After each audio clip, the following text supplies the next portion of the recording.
the world of politics to the world of business, this is Balance of Power.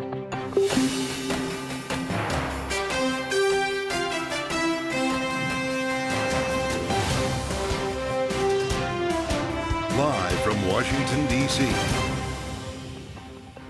From Bloomberg's Washington, D.C. studios to our TV and radio audiences worldwide, welcome to Balance of Power. Alongside Julie Fine in for Joe Matthew, I'm Kaylee Lyons. Israel's military suggests Prime Minister Benjamin Netanyahu's goal of destroying Hamas is unachievable, with tensions between Netanyahu and the U.S. flaring. Hagar Chemali of the Atlantic Council will be with us to discuss, and we'll also be joined by a member of the Senate Foreign Relations Committee, Republican Senator Ted Cruz of Texas, who has new bipartisan legislation to combat the growing danger of deepfake revenge porn.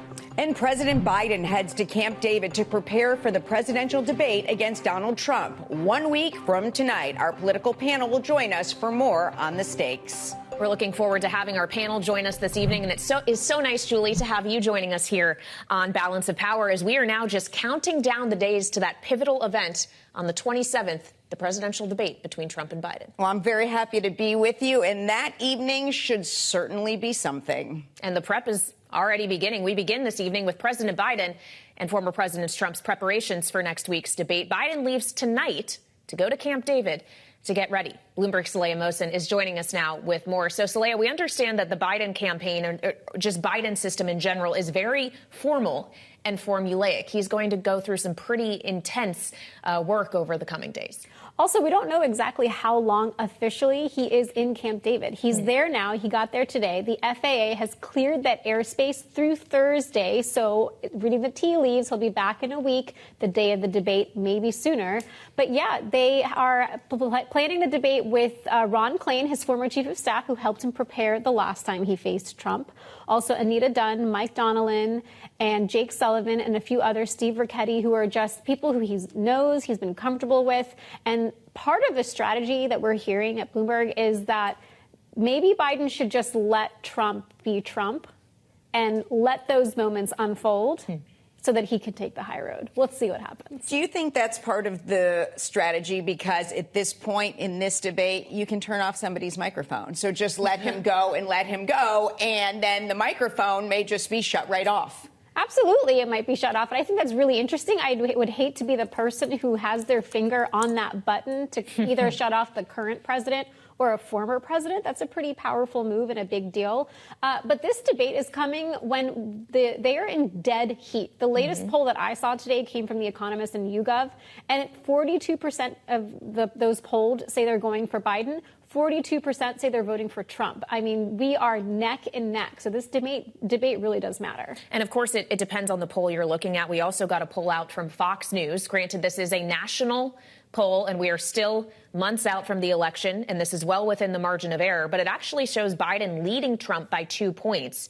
That's a 3-point improvement since the last time Fox did this poll last month, Saleha. How many polls will it take to establish a pattern?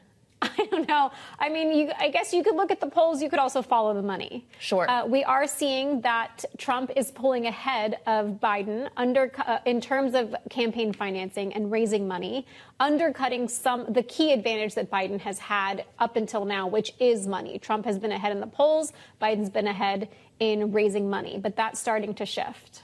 Along the lines of polls, do you expect to see some sort of bump for either candidate after this first debate? I don't know. This is such an early debate. I don't know if we've ever had one. They aren't even officially their party candidates. The conventions don't start until next month. I don't know what it's like when the American public is not quite as tuned into the elections. We're in Washington. Of course, we're tuned in.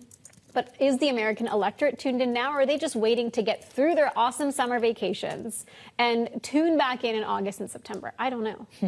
Bloomberg Saleha Mohsin, thanks so much for being with us. And President Biden may be hunkering down at Camp David to prepare for the debate with aides, but Donald Trump taking a different approach. He'll be holding a rally in Philadelphia this weekend and will attend a few fundraisers over the next few days. Joining us now is Bloomberg's Hadriana Lowenkron, who covers the Trump campaign. Thanks so much for being with us. Thanks for having me, Julie. This is a completely different tactic than President Biden is taking just to go on the campaign trail. But if you remember back to 2020 and 2016, the former president had a much different way of preparing for debates. Right. I mean, everything about this race, Trump and Biden, where we are now is so unprecedented. It almost makes no sense to try to compare to previous cycles. But as you mentioned, Trump, again, lost a lot of time on the campaign trail when he was in the courtroom. So he is making up ground there. So we are seeing him. He was just in Wisconsin on Tuesday. He's going to be in Philadelphia. These are important swing states here. And fundraising, as Saleha just mentioned, really catching up to Biden in terms of bringing in that money. But what's important, actually, is looking at what his circle of surrogates are doing. These are people who are in these are people are here who could potentially be his VP. There's a narrowing list of people. It could be, it could be Stefanik. It could be Donald's. Donald's is hosting one of these fundraisers. So they're out and about. They're at an event in D.C. this weekend. They're accompanying Trump to the debate next week. So we'll really see from him not just Trump at the debate, but looking at who the people are around him. Maybe we'll have a sense at who VP or cabinet picks could be coming up. Well, and that's why we were also fascinated with what took place here in Washington yesterday when Senator Tim Scott went to a pseudo fundraiser policy kind of summit with Bill Ackman, Mark Andreessen, powerful guys with money, maybe trying to show off that fundraising capability within his network. Hadriana, do we have an understanding of whether that's the kind of thing that to Team Trump would put Tim Scott ahead? Tim Scott definitely does bring in the money, and we all know money is everything in politics. As you mentioned, he has these Wall Street ties. He also can really help court black voters, Hispanic voters, this demographic that Trump really does need. We're seeing, favorability to Biden actually lessen among these key demographics. So Scott can bring that. Scott can bring the money. He's also younger than Trump. So he can reach out and court these younger voters as well. So he has a lot going for him. Of course, we have J.D. Vance, we have Rubio. There's so many people, and they all bring so many different things. So we'll see what's to come of this. What do you expect to see next week, early next week and mid next week, in terms of the former president getting ready for the debate? Like, obviously, he's campaigning this weekend, but at some point he probably will hunker down and do a little bit of preparation. What's your expectation on that? Right. So he will be speaking with his advisors, speaking with people in terms of the policy. And what will be interesting in this debate versus on the campaign trail, where he has his rallies, he has his key supporters, but they might not be too interested in the nitty gritty of the policy. And so him working with his advisors and figuring out policy, the economy is top of mind, the border, those are things that maybe we'll see more fleshed out in the debate when we're comparing that to Biden's policies and Biden's term that he's had. So really policy, I think, will be a big thing for us to look at. All right. We're looking forward to it 1 week from tonight. Bloomberg's Hadriana Lowenkron, thank you so much. Now coming up, daylight is growing between Israeli Prime Minister Benjamin Netanyahu and senior military leaders over the ongoing war with Hamas. We'll discuss with Hagar Chemali of the Atlantic Council and Greenwich Media Strategies next on Bloomberg TV and Radio.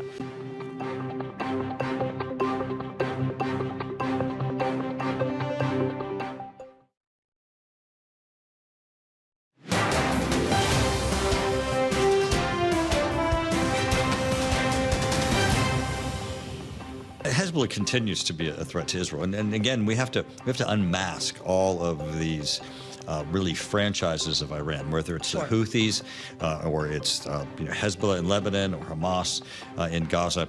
They're all proxies of Iran, and all of this is being funded, armed, trained, and perpetrated as part of Iran's destabilization in the area. So hitting one or other of the tentacles of Iran really is somewhat indiscernible.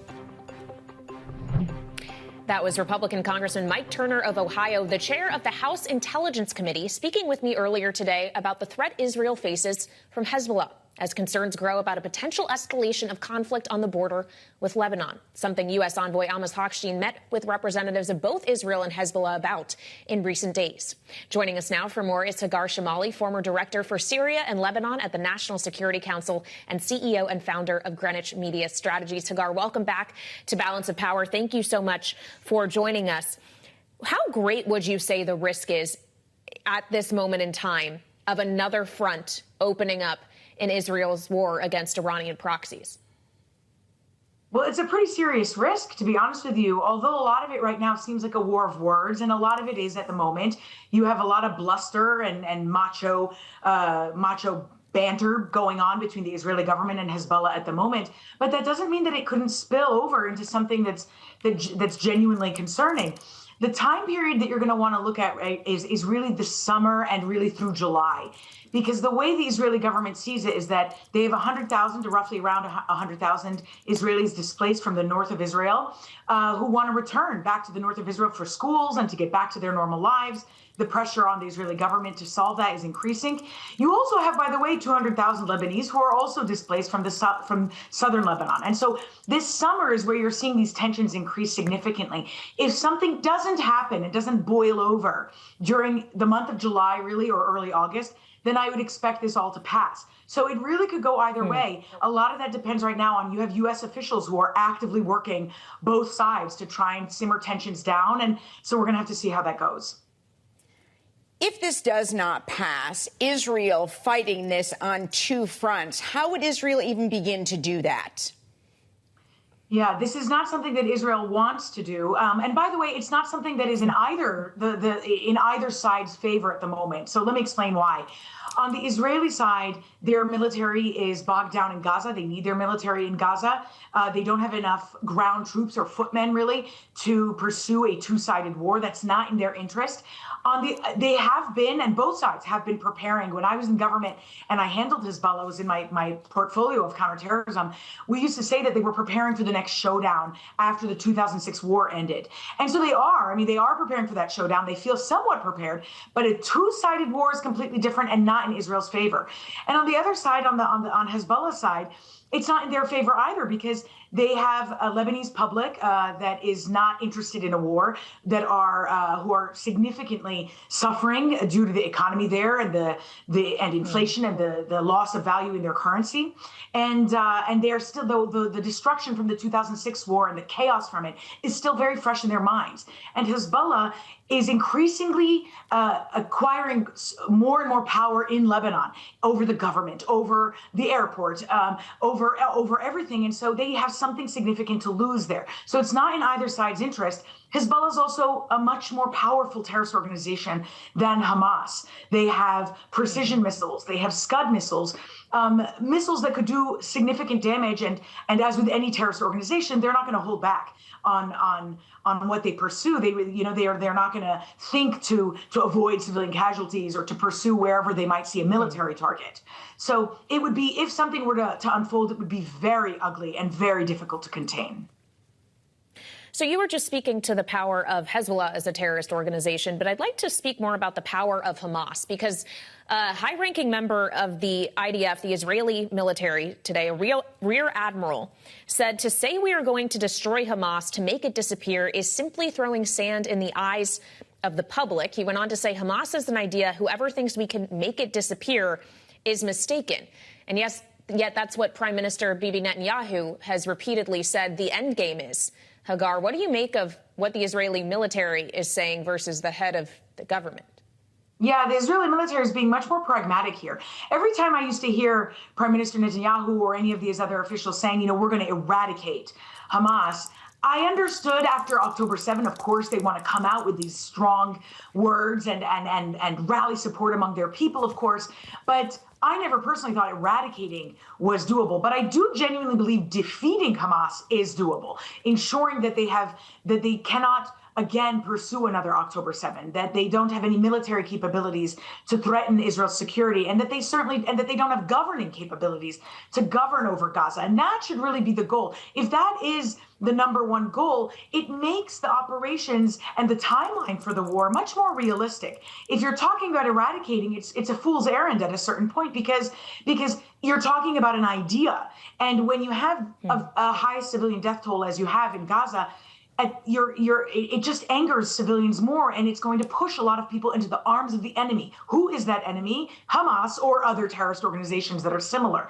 And so I would agree that you have this chasm a bit, except that when Netanyahu says eradicate, sometimes I myself wonder if he genuinely means eradicate or defeat the way the United States defeated ISIS in 2016-18 when they were defeated. It took 4 years, but they didn't disappear, but they were significantly defeated, and they lost all their territory in the Middle East.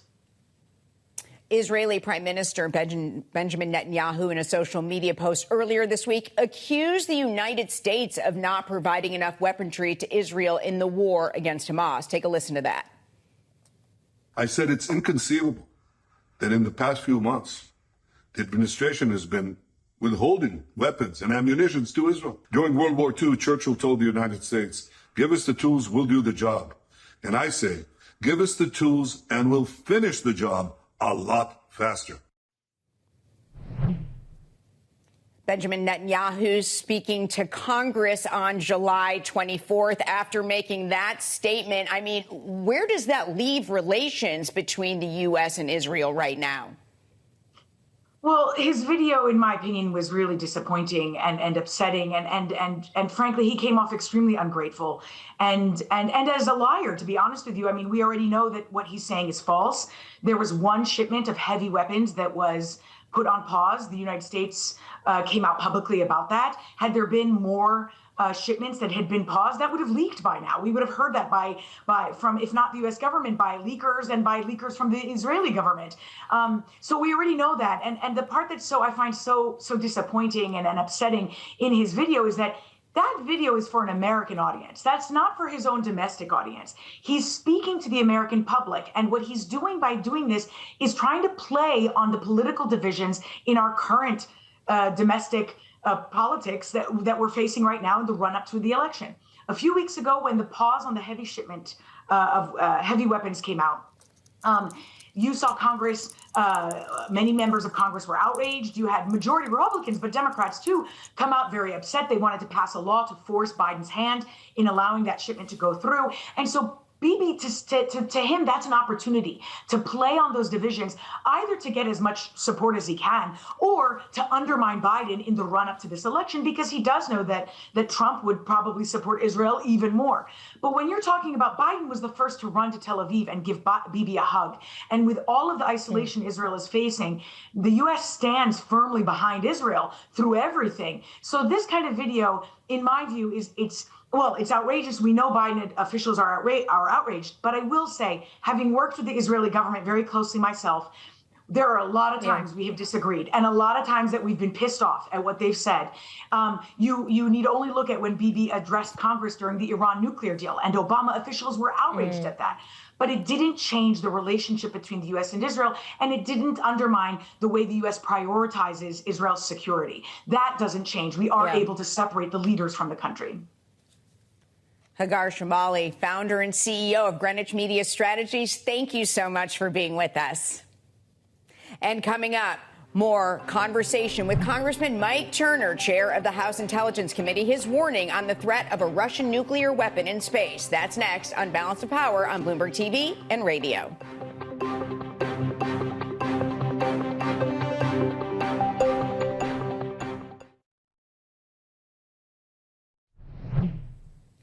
This is Balance of Power on Bloomberg TV and radio. Earlier today, I spoke with Congressman Mike Turner, the chair of the House Intelligence Committee, about his warning on the threat of a Russian nuclear weapon in space. Here's part of that conversation.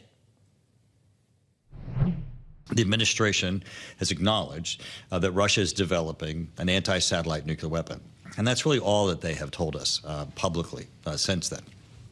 Unfortunately, the outcomes that you were describing, the catastrophic effects if a nuclear weapon was detonated in space, really go all the way back to the vulnerability of if that satellite is put in orbit. Joel Saltzman, the chief of staff for Space Force, has said that if this weapon is put in orbit, that would be day zero, because the very next day we would not be able to count on space. And really, space is so important for everything that we do. It would be destabilizing both for international security, but also all our economic systems, foundational, our communication systems. So the administration needs to step up the plate. I'm calling on them to, declassify the status of this threat, and then also take action to prevent it. They should impact the outcome and make certain this satellite does not get in space. So just on the classification question, obviously there's a ton of material that me as a civilian member of the public don't have access to. That information is classified, and I would assume a lot of it is classified for a reason. Is there not danger in making threats like this so visible to the public, potentially so panic? Well, it's not really a panic issue as much as it is instilling confidence that the administration's doing something. I mean, in this instance, Vladimir Putin thrives in secrecy, and also so does the administration's inaction. By the administration not acknowledging the threat, the administration is free to not make this on their to-do list or not to accomplish tasks that would protect us. In this instance, the fact that Russia is acknowledged by the administration as pursuing this is a threat that should be of a critical objective of this administration. So what is it that the administration can do to protect us? Is it making sure that Russia doesn't have access to certain technologies? How would you guarantee that happens? Is it a sanction question and an export control question? What exactly is the action required here in your mind? Well, I think this is sort of all of the above, but the real way to look at this is the Cuban Missile Crisis in space. Jim Himes, my ranking member on the Intelligence Committee, coined that, and it really is the case. Imagine if President Kennedy had done nothing when Russia had looked to put nuclear weapons in Cuba. It would have changed the entire dynamics of the world. Europe probably would not be free because we would have been held hostage by nuclear weapons just off the coast of Florida and not taking action in Europe. Similarly, if Putin is allowed to put a nuclear weapon in space, he's going to hold hostage all of the space assets of the world. And certainly that would give him free rein to be able to reassemble the Soviet Union and threaten our critical allies. Could we do it first? Well, would that make a difference here in terms of deterrence? Well, the UN Space Treaty of 1967, we all agreed that we would not do this because we wanted to reach the promise of space as mankind. As you just described, you and I today wouldn't even be here in this studio doing this if it wasn't as a result of space. In our hospitals, in our economics, all of the things that we've accomplished in the space age would come to a halt, and we would have to look for alternative sources of being able to accomplish those things if there's a nuclear weapon in space. Even if it hasn't been detonated, its threat will require that we have alternative access, and it just doesn't exist right now. You can find my full conversation with Congressman Mike Turner, the chair of the House Intelligence Committee, on the terminal or online. Now, still ahead on Balance of Power, Republican Senator Ted Cruz of Texas joins to discuss his new bill aimed at protecting victims of deepfake revenge porn. That's next on Balance of Power on Bloomberg TV and radio.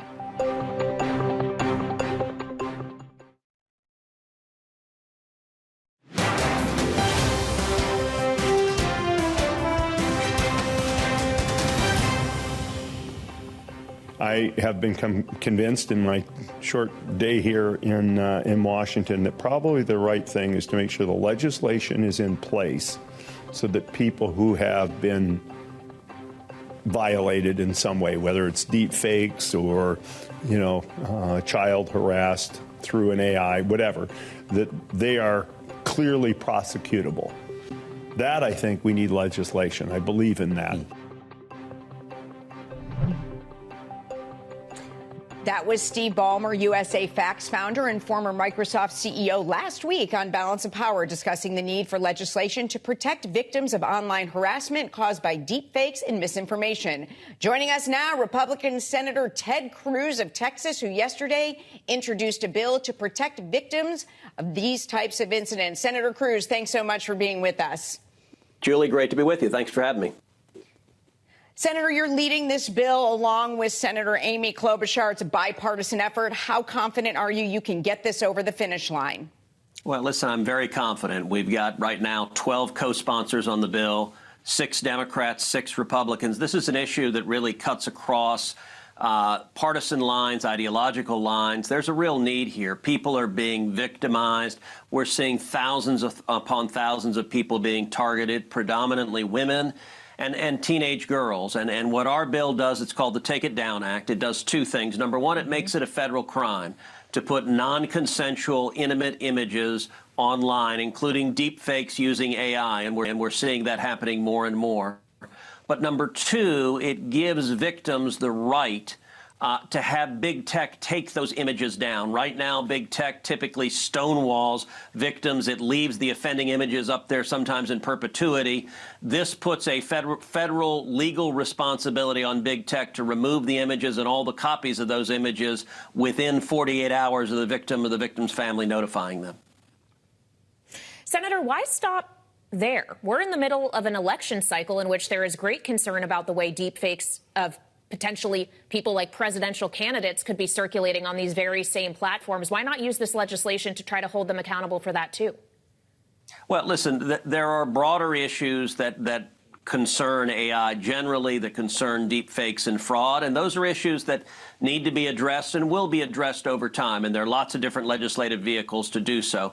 This is really focused on a very real and growing problem, and I'll tell you, it was actually first drawn to my attention in a direct way by a Texas constituent, by a then 14-year-old girl named Elliston Berry, who lives in Aledo, Texas, just outside Fort Worth. And one morning, Elliston woke up. It was a Monday morning. She was getting ready to go to 9th grade, and her phone started blowing up with phone calls and texts because another teenage boy had taken a picture of her, an image from social media, a very innocent image, and had used an app to create a deep fake image that made her appear naked, and then had created several fake Snapchat accounts and had sent those naked pictures to her classmates, and it was her and several other girls in the 9th grade.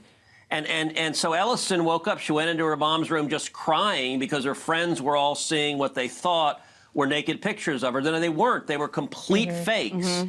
But the nightmare that Elliston went through, she went in, they found out the boy who did it ultimately.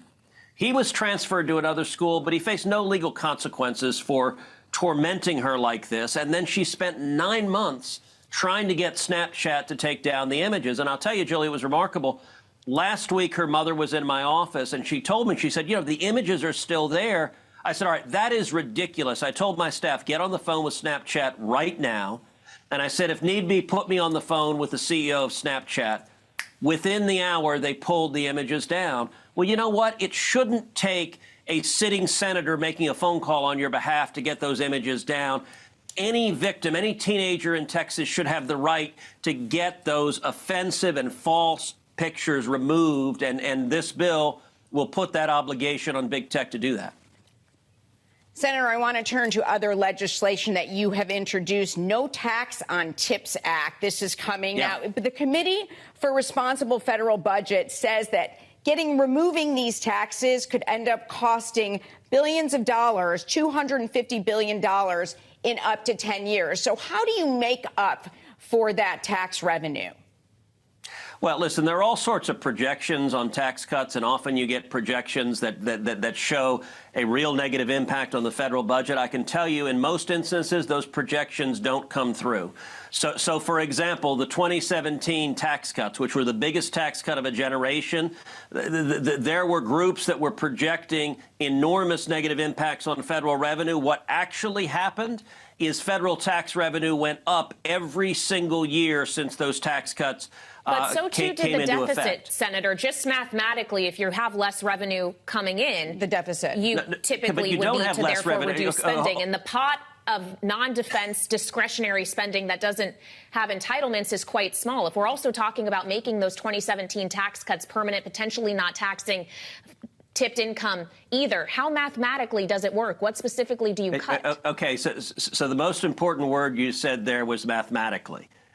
After the 2017 tax cuts, in 2018, in 2019, we saw total federal tax revenue go up and go up significantly. That's simple math. It was contrary to the projections. Now, you're right, the deficit went up. Why? Because politicians spent like crazy. They spent like drunken sailors, but the tax cut increased federal tax revenues. And I'll tell you when it comes to tips. Look, the people earning tips, they're waiters and waitresses and barbers and hairstylists and taxi cab drivers and Uber drivers and all sorts of people that are struggling, in nail salons, and they're working hourly wages. They're climbing the economic ladder. And I got to tell you, this is a proposal Donald Trump rolled out in Nevada. And I think it is exactly right. We ought to be fighting for all of those people who are working and they're struggling to pay the bills. And I think this is the right thing to do. I think it is fair. I think it'll make a difference in their lives. And I'm proud to be leading the fight. We're going to get this done. When President Trump is reelected and we have a Republican Senate next year, we will exempt all tips. Will be tax-free, zero federal income taxes, and that's going to have a big impact on millions of working men and women across this country. Senator, I want to make sure we get to the border before we let you go. As you know, the president has announced new executive actions regarding the border. Yes, there has been criticism to this. However, Congress didn't get anything over the finish line regarding the border and immigration. Is it time that Congress can come to an agreement and put something in permanently? Well, absolutely, Congress should pass strong legislation securing the border. And you know what? The House of Representatives did so. The House of Representatives passed H.R. 2, the Secure the Border Act. It would be the strongest border legislation ever enacted. Now, I got to tell you, Joe Biden and Colin Allred and the Democrats, they opposed that. They opposed that across the board. Colin Allred voted no. Democrats in the Senate, every single Democrat in the Senate voted no. And the reason we have chaos at the southern border, the reason we have the worst illegal immigration in our nation's history, 11 million illegal immigrants under Joe Biden, is because Joe Biden and Colin Allred and the Democrats, they want this invasion at our southern border, and they're unwilling to secure the border. Now, here's the good news. Joe Biden broke the border through a unilateral executive action. The good news is when President Trump is reelected in November, we will fix the border and secure it again. And the reason I know we will do it is because I worked hand in hand with President Trump, and we did it before. Joe Biden inherited the lowest rate of illegal immigration in 45 years. We did it before, and we'll do it again. Well, Senator, you bring up former President Trump. Former President Trump, of course, didn't like the bipartisan deal that was negotiated between Republican and Democratic senators with the White House. Even if H.R. 2 were to go to the floor of the Senate, do you really believe Trump would want that passed in an election year? Absolutely, yes. And look, understand the, quote, bipartisan bill was a Chuck Schumer bill that was a terrible bill. It would have made the problem worse. It put into law, it codified Joe Biden's open border policies. It codified catch and release. It gave millions of illegal immigrants work permits the instant they crossed the border. It paid for taxpayer-funded lawyers for illegal immigrants. It gave billions of dollars to the NGOs that are assisting the human traffickers. And it normalized 5,000 illegal immigrants a day. That's 1.8 million a year, every year in perpetuity. That was the Chuck Schumer and Joe Biden open borders bill. It was a terrible bill, which is why it failed within 24 hours of its text being released, because it wouldn't fix the problem. It would in many ways make it worse. All right, Republican Senator Ted Cruz of Texas, thank you so much for joining us this evening. We appreciate your time, sir. Appreciate it. Now, still ahead, the Virginia Republican primary race between Congressman Bob Good and his challenger John McGuire remains too close to call. We'll be joined by our political panel on the stakes of that outcome next on Balance of Power on Bloomberg TV and radio.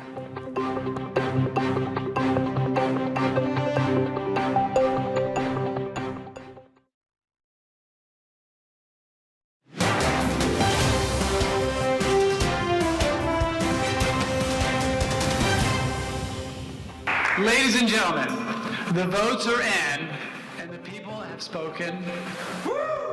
It is an honor to be your Republican nominee for the 5th Congressional District. That was Virginia State Senator John McGuire, who ran in the primary for the 5th Congressional District against incumbent Congressman Bob Good, chair of the House Freedom Caucus.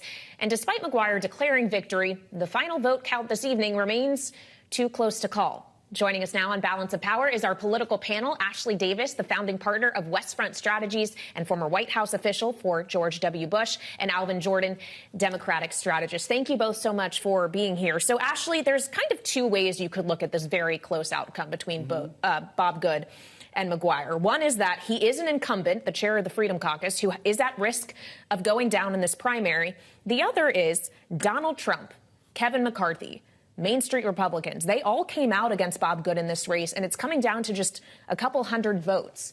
How do you read it? Right, and I think it's 312 votes is what I saw this morning. But I think that this is a battle of personalities. It's not a battle of a conservative and a moderate, which I think is a very different race in some of these primaries, especially the Democrat primary happening in New York next week. But this is the conservative versus the very conservative. And so even McGuire thought that January 6th was okay. He was at the Capitol. Yes. Right. And so he's just as conservative of Good. It's just a personality problem with Good because he supported DeSantis instead of Trump this time. And then he also obviously ousted McCarthy. So they've spent tons and tons of money.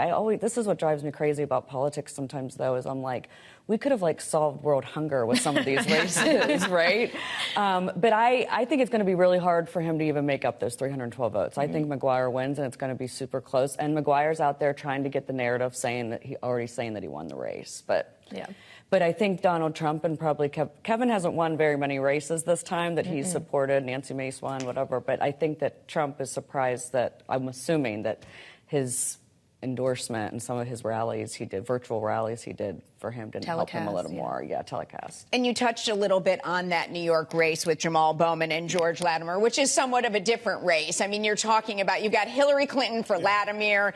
You've got the current minority leader for Jamal Bowman. What do you see happening here? And this is more, I think, of an establishment versus a candidate that goes much more far left. Yeah, I think they're very much trying to make it, the billionaires versus the, kind of everyday common man in that way. And honestly, I think if you're, Jamal Bowman, I mean, a lot of where I feel like his issues have come from have kind of been, self-inflicted. And so I think in that way, where there might be some worry, they very much have to, I think, really put the issues in front of the people and kind of say it's a us versus them type of thing. So kind of like you said, the opposite of what's happening in Virginia, and hoping that, some of the maybe disparaging comments that have, set Bowman back a bit don't, come back to bite him in the end.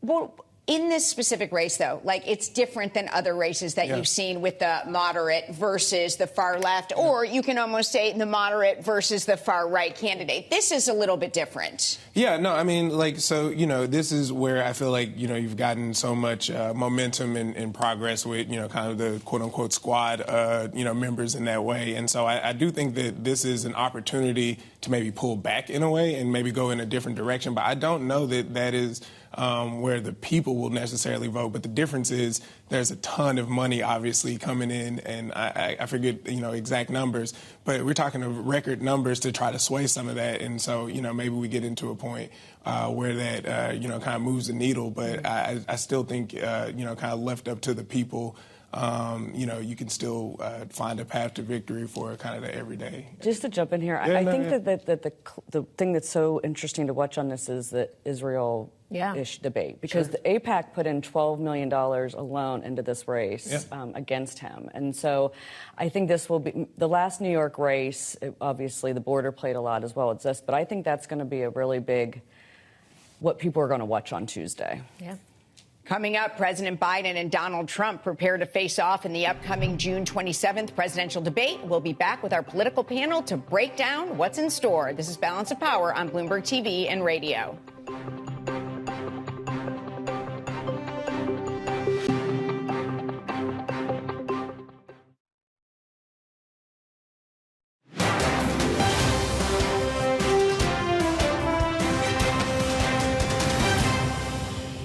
I think what we're largely going to be looking for is whether or not both Joe Biden and Donald Trump perform to type, whether or not they exceed expectations, whether or not one of them makes a gaffe that is so shocking that it might cause people to kind of change their minds. That was Andra Gillespie, Emory University political science professor, earlier discussing her thoughts on the upcoming debate between President Biden and former President Donald Trump. Back with us now is our political panel, Ashley Davis and Alvin Jordan. So this is an evening that is going to be so different than the debates that we saw in 16 and we saw in 20, especially with the rules that you can turn off a microphone. What do you expect to see, both of you? Do you want to go first? You want to go after? So I think that the people they're going to watch the most is CNN on this, because if CNN looks at all, that they cut off Trump and don't try to cut off Biden, because they have the disruption of that last minute. Mm-hmm. Like, do they let someone do the rebuttal after the rebuttal? It's like the second rebuttal. They have an option to cut people off or don't. And if they let Biden continue to answer and Trump, I think that's what you'll have the true Trump believers go after. They'll go after CNN because they already don't like CNN. So I think that's going to be an interesting dynamic. I think it hurts President Trump that no one's in the audience because he plays off the audience. But we have to remember that both campaigns agreed to all of these requirements. It wasn't like they were stuffed down anyone's throat. So no one can blame the format, and no one can blame, if one gets treated fairly or not. But I think that's going to be the biggest thing to watch, is how CNN handles that mute button. But, Alvin, can Trump use the format as a way to lower the bar for himself, considering the bar for Biden seems to be pretty low? Everybody's just waiting to see if he can stay awake and energized the whole time. Yeah, no, I do think that without the studio audience, it definitely, brings the former president, down a bit, because I think with the crowd there, it definitely would have energized him in a way. But, I even look at, the kind of coin flip on like position versus, who has the last word. And I think the fact that the former president has the last word, which I don't know that I would have necessarily gone that route. Like, the fact that he has the ability to kind of close some of these arguments and points out, I think is definitely, to his advantage in that way. But I'm curious with the kind of empty air due to no crowd, kind of what he looks like just kind of talking about the issues. Yeah. I do remember back in 2020, there were questions about President Biden and was he going to have any energy? And then he had a lot of energy. So I wonder if his campaign is like, let everybody think that his energy will be low and then this will happen again. Yeah, I think if we, even look back most recently to the State of the Union, how he kind of came out and I think surprised. Stayed there like. Yeah, and I think they're following a lot of that prep and playbook. Like I was talking to someone earlier and they're like, all of, Biden's favorite things are kind of right there laid out for him. He's obviously prepping at Camp David. And so I definitely think that they'll try to look to have him come out and, really be, practice up on his points and, sharp of whatever, mix of cocktail, Adderall, or whatever they decide to point his way. You think that's true or not? I don't know. We can only speculate. I don't think any of us are finding out that. You're right. The State of the Union was exactly what I was going to say. He did really well. We did see a bit of a bump after the State of the Union for Biden in the polls. And I want to speak to a few polls that we've gotten. A Fox National poll that shows Biden ahead of Trump by 2 points. Then there's an Emerson College poll of the swing states that shows Trump leading Biden in all of them, except they're even in Minnesota. So it begs the question, do we even care about national polls or only the swing state polls? And also, can we trust them, Ashley? I haven't trusted polls since Eric Cantor lost by like 12 points. He said he was going to win by 30.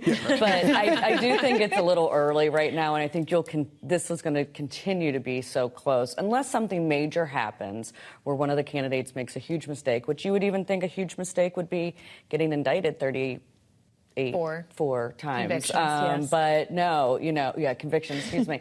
But I think that if Joe Biden comes across extremely off at the debate, it will definitely hurt him. But otherwise, I think, and both of them know the issues.